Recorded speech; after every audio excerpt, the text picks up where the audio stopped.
Bienvenue à Des abeilles pour la vie, le balado qui vous fait entrer dans le monde fascinant des abeilles et du miel, directement du cœur de notre entreprise familiale à Rimouski. Je suis Mireille Le Chasseur, propriétaire de la miellerie Le Château Blanc, et je vous invite à découvrir avec moi la vie fascinante de nos abeilles.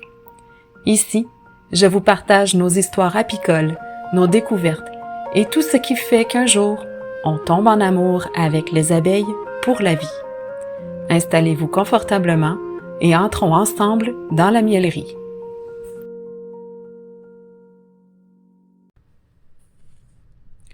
Aujourd'hui, j'ai envie de vous parler d'une petite fleur jaune qui fait beaucoup jaser au printemps, le pissenlit.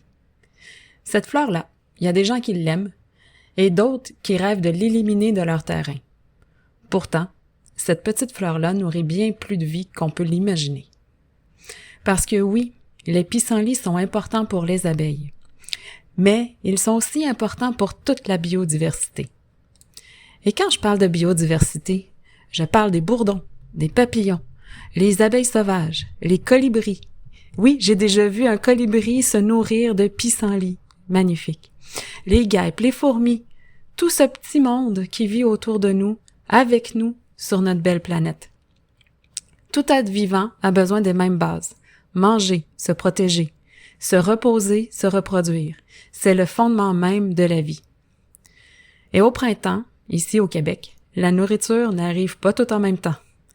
Je vous l'ai déjà raconté. Les abeilles domestiques ne viennent pas d'Amérique du Nord.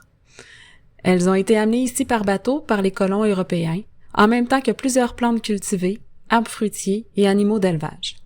On avait besoin d'elles pour polliniser les vergers, les jardins et les plantes qu'on cultivait pour se nourrir. Mais même si elles viennent d'ailleurs, aujourd'hui, les abeilles font partie de notre paysage agricole et elles sont un maillage indispensable de notre alimentation.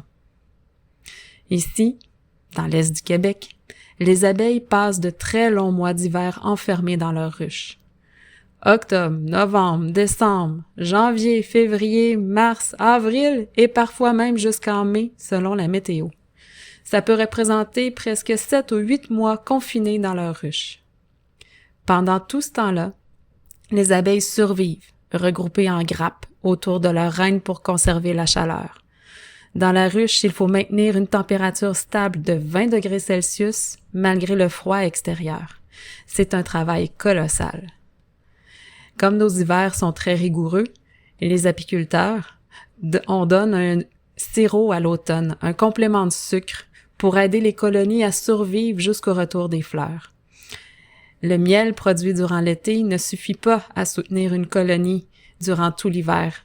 C'est trop long, c'est trop froid, le miel cristallise à l'intérieur de la ruche. Alors, quand arrivent les premières fleurs, c'est comme un nouveau départ. On sent que la vie se remet en mouvement. La toute première fleur qu'on voit souvent apparaître, c'est le tussilage. Une petite fleur jaune qui ressemble un peu au pissenlit, avec sa drôle de tige écailleuse un peu croche. Ensuite, les abeilles vont commencer, oui, bien sûr, à trouver du pollen dans les arbres, les saules, les peupliers, les bouleaux. Et ça, on oublie souvent à quel point les arbres sont importants pour les pollinisateurs au printemps. Les fleurs d'érable, même si elles sont hautes et discrètes, offrent énormément de pollen et de nectar à un moment où il y a encore très peu de nourriture disponible. Le temps des sucres finit, les érables fleurissent, puis les abeilles vont s'en régaler. Puis arrive finalement le grand moment jaune du printemps, les pissenlits. Ici, à Rimouski, les champs deviennent jaunes. On dirait qu'il y a du soleil jusque dans les pelouses. Les abeilles se garrochent littéralement dedans. Le pissenlit est une source extrêmement importante de nectar et de pollen. Il fleurit abondamment, il pousse facilement dans notre climat froid. Il tolère les sols compactés, acides et surtout, il fleurit exactement au bon moment. C'est comme une immense table dressée pour les pollinisateurs après un hiver difficile. Et le pissenlit n'est pas non plus originaire d'Amérique du Nord. Il a été apporté ici comme plante médicinale. Nos ancêtres l'utilisaient en herboristerie, en tisane, en salade, en sirop. C'était une plante utile, nourricière et médicinale. Et encore aujourd'hui, elle continue de nourrir, mais surtout les insectes. Mais quoi faire concrètement pour sauver les abeilles? Souvent, on veut les sauver avec des grands gestes compliqués. On pense qu'il faut investir énormément, que c'est compliqué. Mais honnêtement, un des gestes les plus simples et les plus efficaces qu'on peut faire, c'est juste attendre avant de tondre son gazon. Laisser fleurir les pissenlits quelques semaines. Donner une chance aux pollinisateurs de refaire leurs réserves. Puis je comprends qu'il y a le fameux culte du gazon parfait, le terrain vert, impeccable. Mais il existe un équilibre aussi. On peut même rajouter des fleurs de trèfle dans son gazon, dans sa pelouse, rajouter d'autres types de fleurs, d'autres types de plantes au travers de notre gazon. Il va être plus résilient, mais il va être surtout fleuri. On peut aussi très bien faire une tonte plus tardive ou même une tonte sélective. On peut laisser une partie de notre terrain non tondu à toutes les fois ou le tondre aux 2 fois. Les fleurs vont avoir le temps de fleurir. Par exemple, lorsque les fleurs de pissenlit ont fané et se sont refermées, juste avant de devenir des boules blanches qui s'envolent au vent, on peut alors passer la tondeuse. Ça va limiter la dispersion des graines et ça va permettre aux insectes d'avoir profité du nectar des fleurs. On peut aussi tondre en fin de journée, lorsque les fleurs se referment et que les abeilles et les autres pollinisateurs seront retournés dans leur nid ou leur ruche. C'est une façon simple de cohabiter avec le vivant. Parce qu'au fond, vivre dans un écosystème, c'est ça. C'est comprendre qu'on partage notre territoire avec d'autres êtres vivants. Et ces champs jaunes qu'on voit ici au printemps dans notre région, c'est pas inutile. Souvent, ce sont les champs qui deviendront plus tard des fourrages pour nourrir les animaux. Le trèfle, les fleurs sauvages, les plantes de prairie, tout ça participe à nourrir les sols, les insectes, les animaux de ferme et ultimement les humains aussi. Tout est relié.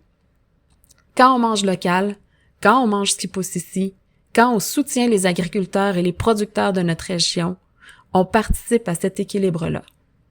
Chaque fois qu'on choisit de manger ce qui est produit ici, chez nous, on encourage un écosystème vivant. Les producteurs de notre région et une autre façon de nourrir le territoire qui a du sens. Derrière notre nourriture, il y a toujours une histoire de territoire, de saison et de vivant. Chaque achat qu'on fait encourage un certain modèle de société, une certaine façon de cultiver, de nourrir et d'habiter notre territoire. Alors cette année, au printemps, avant de voir les pissenlits comme des mauvaises herbes, essayez peut-être de les voir autrement, comme les premières fleurs qui nourrissent la vie après l'hiver. Merci énormément d'avoir été là aujourd'hui. N'hésitez pas à venir me poser vos questions sur les abeilles, le miel ou même la biodiversité.